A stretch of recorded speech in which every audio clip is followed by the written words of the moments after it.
My channel.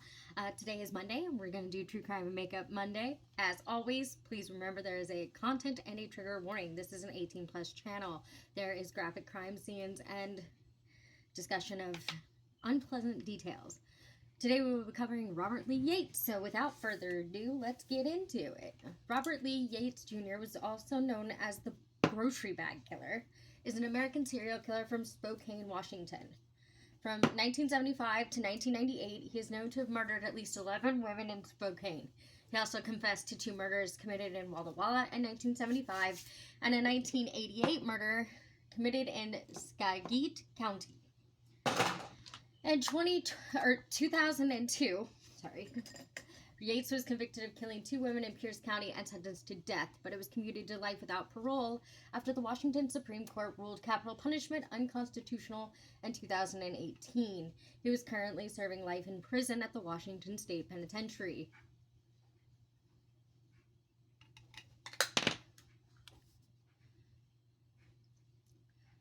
Yates was born on May 27, 1952, and grew up in Oak Harbor, Washington, in a middle-class family. They attended a local Seventh-day Adventist church. Before his birth, his grandmother had murdered his grandfather with an axe in 1945. So, it's genetic, maybe? I don't know. I don't think serial killers, I don't think there's a gene for that. I don't think it's genetic. But if you know the story, or you've witnessed it, from what I understand, that can make you more likely to be violent, according to my research. So, but there's not, an actual serial killer gene. I think everybody has, like they say, everybody has the ability to be violent, but not everybody acts on it in the way that serial killers do, obviously.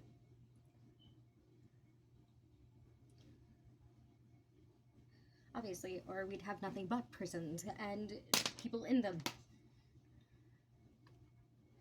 Sorry, my nose itched. Yates graduated from Oak Harbor High School in 1970 and 1975. He was hired by the Washington State Department of Corrections to work as a corrections officer at the Washington State Penitentiary in Walla Walla. Now, this is not the first time we've heard of serial killers being involved in law enforcement or knowing law enforcement or being close to law enforcement. For example, Edmund Kemper, made friends with all of the local police and attended a police bar to meet them. He was there, and nobody suspected that he was murdering people. It's crazy. In October 1977, Yates enlisted in the United States Army, also not uncommon among serial killers, where he became certified to fly civilian transport airplanes and helicopters. Yates was stationed in various countries outside the continental United States, including Germany and later Somalia and Haiti during the United Nations peacekeeping missions of the 1990s. Yates also served 3 years in the Army National Guard as a helicopter pilot from April 1997 through April 2000. He earned several commendation and service medals during his military career, including the U.S. Army Master Aviator Badge. Yates left the active duty Army in April of 1996, apparently a year and a half short of being eligible for his full retirement benefits and pension. At this time, the military was reducing its numbers, so he received full retirement despite being short of the customary 20 years served. He then joined the Army National Guard in April of 1997 and served 3 years until his arrest in April 2000. He served a total of 21 and a half years in the military. He has 5 children, 4 daughters and 1 son, with his second wife, Linda, whom he married in 1976. The children's birth years range from 1974 to 1989, so at least one of those kids is my age. Yates committed his first murders in 1975 when he shot and killed 2 college students who were picnicking. Many of his subsequent victims were sex workers along East Sprague Avenue who had who had substance abuse issues. Unfortunately, not uncommon in the sex trade.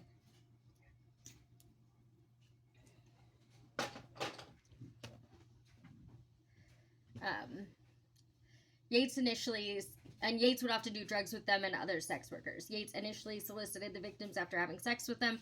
Often in his Ford van, he would kill them and dump their bodies in rural locations. All of his victims died of gunshot wounds to the head or heart. So, I mean, like, it was immediate death. He didn't drag that shit out like some do. Like Bundy did. And Dahmer did. No, he was quick and got it over with. Not that that makes him any better, because it doesn't. 8 of the murders were committed with a Raven .25 caliber handgun, and 1 attempted murder was linked to the same model of handgun. On September 19th, 1998, Yates was asked to give a DNA sample to Spokane police after being stopped, who refused, stating that it was too extreme of a request for a family man. On July 14th, 1975, the bodies of Patrick Oliver, 21, and Patricia Savage, 22, were found shot in the head near Walla Walla. They were last seen the day before on their way for an afternoon swim and picnic.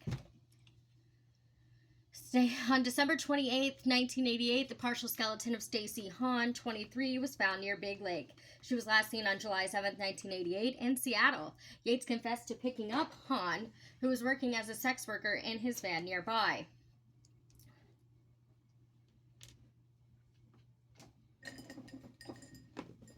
I forgot something.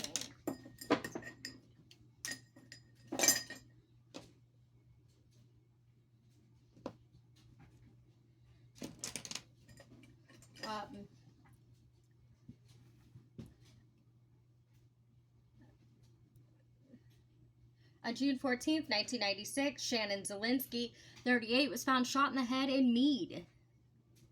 Her partially nude body was badly decomposed and dumped in a wooded area near a school bus stop. Zielinski had a lengthy criminal record and worked as a sex worker. On August 26, 1987, the body of Heather Hernandez, 20, was found in an overgrown lot in Spokane. Why can I not say Spokane? In Spokane. She was shot 5 days earlier, according to detectives. Hernandez had only recently come to the area and within a few weeks was arrested twice for sex work. On August 26, 1997, Jennifer Joseph, 16, was found shot in the head in a field in Spokane. There we go. Me and this word Spokane are struggling today, so I'm sorry. I don't know what my issue is today. Police found a brown towel and a brown hair belonging to a white male at the scene. After Joseph's parents divorced, she dropped out of high school and moved to Tacoma. She started using methamphetamine and became involved in sex work. She was killed just a month after arriving in Spokane.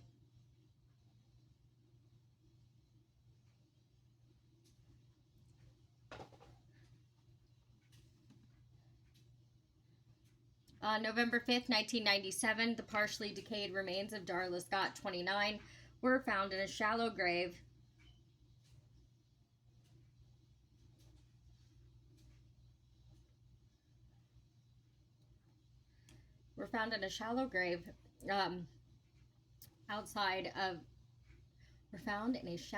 near a golf course in Spokane. Scott, who had a history of drugs and sex work, died of a gunshot wound to the head, likely in September or October. On December 7th, 1997, Melinda Mercer, 24, was found shot and dumped in a field in Tacoma. She had been shot several times and had 4 plastic bags covering her head. At Yates' trial, it was revealed that even after she was shot in the head, Mercer had chewed through 2 of the bags before succumbing to her injuries.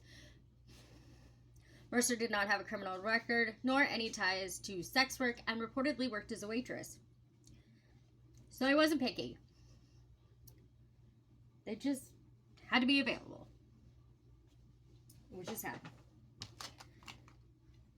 I know, I always feel like the ones that don't have, like, a set, this is what I want type, like, are the worst, because you never know, like, what their ideal victim would be, because they don't really have one. It's just crime of opportunity, basically. So I just feel like those are so much worse because you don't have like a set, set thing. On December 18th, 1997, the body of Shawn Johnson, 36, was found with 2 gunshot wounds and 2 plastic bags covering her head about a mile from the remains of Darla Scott. She had been missing since October 29th. Well, that's sad.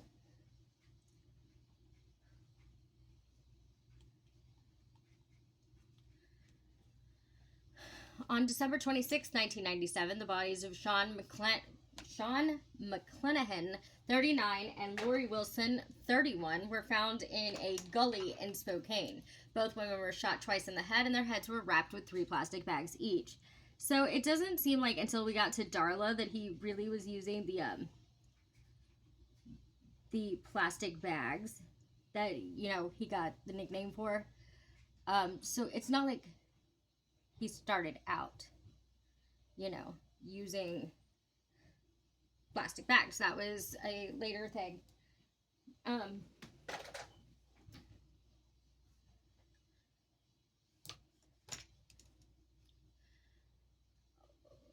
Wasan, who was last seen on November 3rd, was the devoted mother of a 12-year-old son until a relapse with heroin unraveled 6 years of sobriety.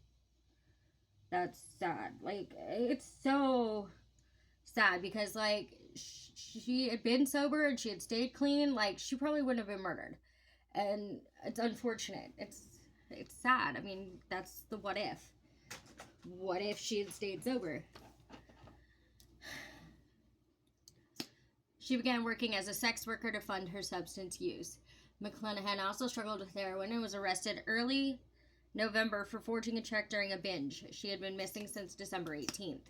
McClenahan had a passion for Winnie the Pooh and loved to attend auctions and yard sales. She was always the one who would help the neighbors. She was always real giving, said her brother Patrick McClenahan.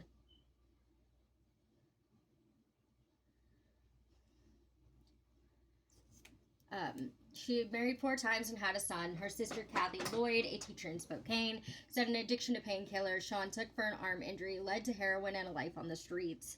She had worked at a hospital laboratory but had to quit because of the injury. I told her that I was really, truly worried about her safety, said Lloyd. She said, "Don't worry, I can take care of myself." And I believed her.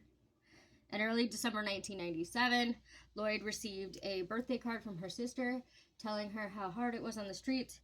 But the card bore good news, too. Sean had been accepted into a methadone program and was determined to leave her life of drugs. Then Christmas arrived and Lloyd didn't hear from her sister. We did everything humanly possible to get Sean away from drugs. She said she wasn't working on Sprague because she wanted to. Lori Wasan bred and trained Rottweilers. She also operated an adult family home and was licensed by the state. On February 8th, 1998, Sonny Oster, 41, was found shot to death in an identical manner as McClenahan and Wasan in a rural area of Spokane. Oster, a mother of 2, was last seen in October. She disappeared the day after completing a drug treatment program. So, like, she'd been sober for a while. She'd been clean for a while and still got taken.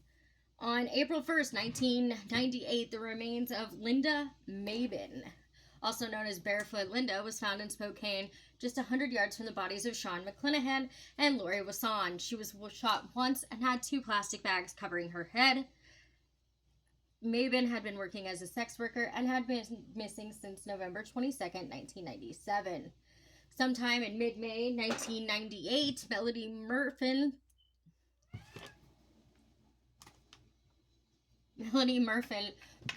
43, went missing. She was considered a victim of the same killer due to her history and association with other victims, but her body was not discovered until 6 months after Yates' arrest and subsequent confession.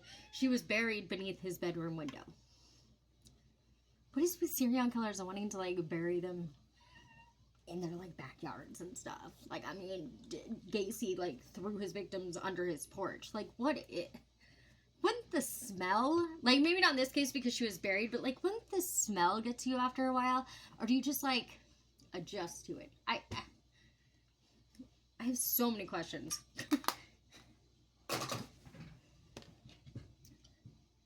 On July 7th, 1998, Michelin Durning, 47, was found shot once in the head in Spokane. Hold on, sorry. I gotta do this without, like, poking myself in the eye.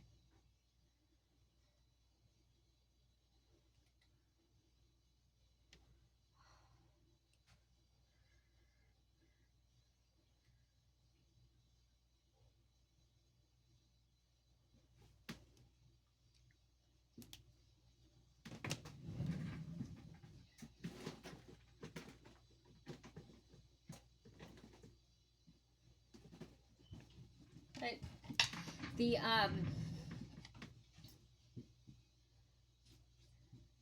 25 caliber bullet casing was still in her hair. She was found nude and partially obscured by a hot tub cover. He really said, "I want to hide the body with a hot tub cover." That's what he said. I mean, I guess it worked for some time, obviously, because nobody found her body for a little while.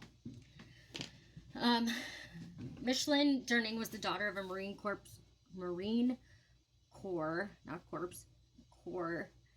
Colonel.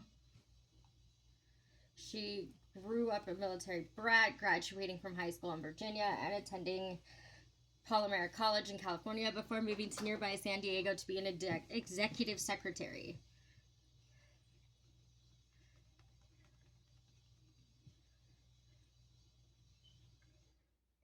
I don't know what that was. Okay. Don't know why there was that red thing. Alright, whatever. She married and had a son, but drugs cost her marriage. She lost custody of her son. She moved to Spokane in 1997, working in a variety of jobs from ranch hand to nursing assistant. At one point, she renewed a friendship with a computer instructor she had met in San Diego. He helped her find an apartment and befriended her, but later moved away to Arizona. On August 1st, 1998, Christine Smith filed a police report for assault and robbery after she was hit in the head during a sex act. She described the man as about 50 years old, 5'10" tall, 175 pounds, with sandy blonde hair. His vehicle was described as a 70s era black van with an exterior yellow-orange stripe, bucket seats, wood paneling, and a raised bed. Give me a second. I gotta get my hair thing.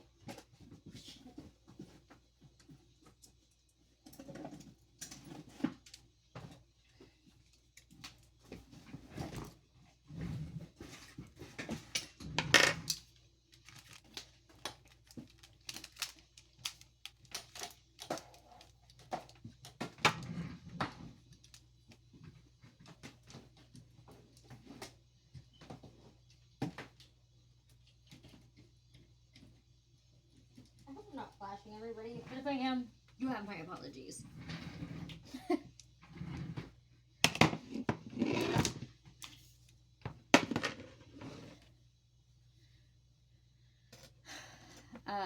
Anyway, police discovered bullet fragments in her hair.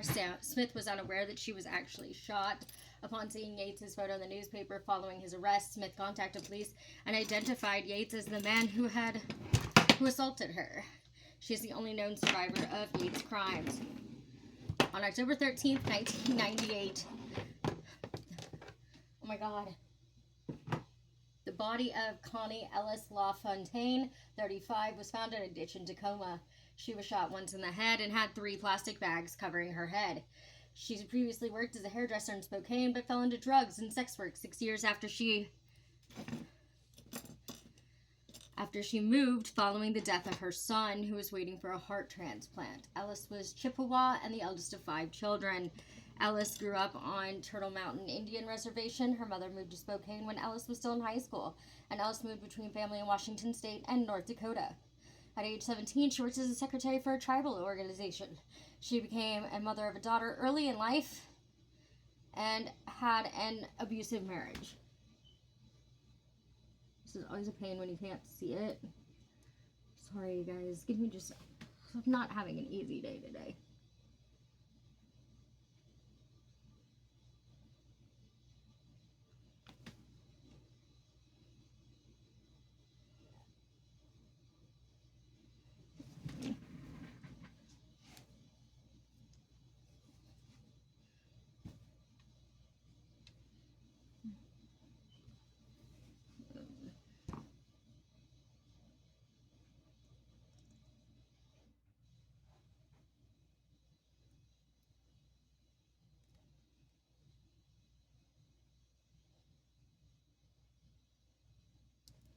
There we go.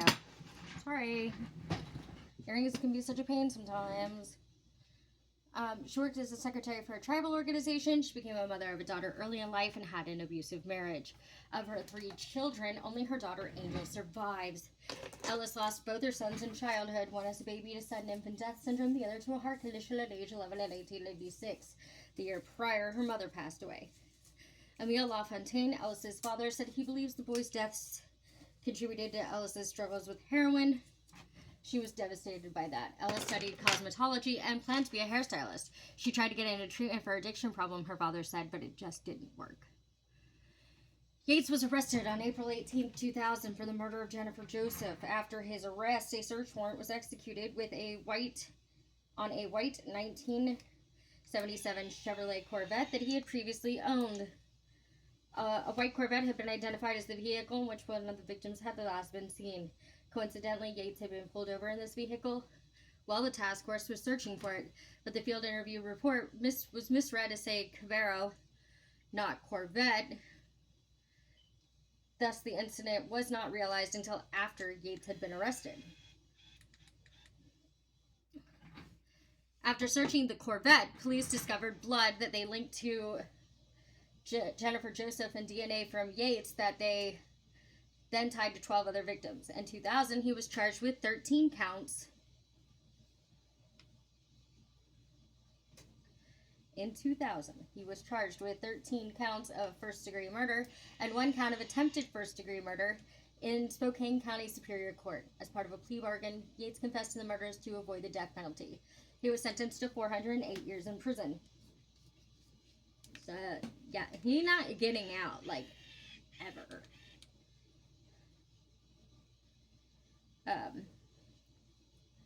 Charges were dropped without prejudice in the murder of Sean McClenahan, so that if Yates appealed his other guilty sentences, he could be tried for her murder and possibly sentenced to death. Following his sentencing hearing, Yates made a statement apologizing to the families of the victims he had killed. I am struggling today, y'all. I'm so sorry. In 2001, Yates was charged in Pierce County, Washington, with the murders of 2 additional women. The prosecution sought the death penalty for the deaths of Melinda L. Mercer in 1997 and Connie Ellis in 1998, in which were thought to be linked to the killings in Spokane County. On September 19, 2002, Yates was convicted of those murders and subsequently sentenced to death by lethal injection on October 3rd, 2002.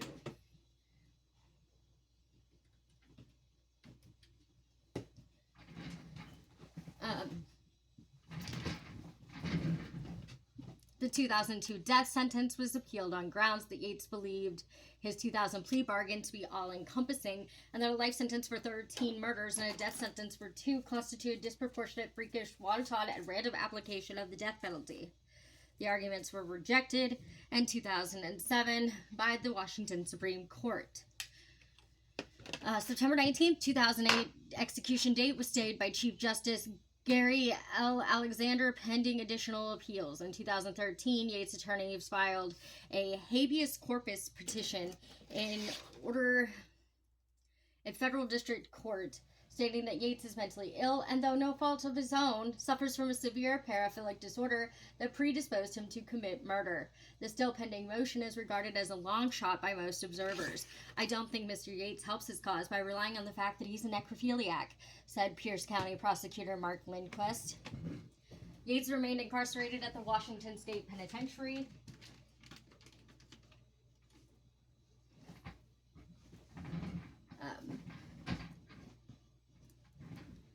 His case was further complicated by Washington Governor Jay Inslee's 2013 declaration that he would not sign death warrants for anyone on death row while he was in office.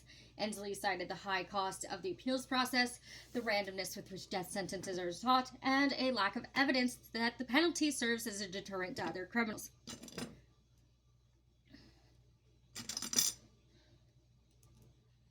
In July 2015, the Washington Supreme Court once again rejected an effort by Yates to overturn his conviction and death sentence after the Washington State Supreme Court ruled in 2018 that the death penalty violated the state constitution. Yates's death sentence, as well as that of Washington's other death row inmates, was commuted to life in prison without the possibility of parole.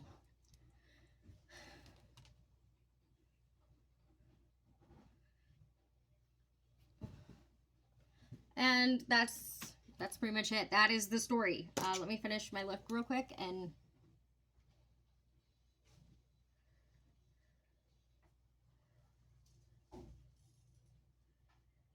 so the reason I was like caught on this is because if you're a Law and Order SVU fan, you'll know, or Chicago PD. So there's a character on there, and his name is Robert Yates. And when I was looking for like something to post in my true crime group, I came across this list of serial killers, and I saw the name Dr. Robert Lee Yates, and I was like, and I was like, I know that name. And up until now, I did not know that that was a real serial killer. So I thought it would be pretty interesting to do a segment on a serial killer that I had actively like heard of through television. I just thought that would be very interesting. So yeah, I hope you all had learned something new. And as always, please don't do anything I wouldn't do. Be cautiously kind to others and make good choices. I'll see y'all next week. Bye.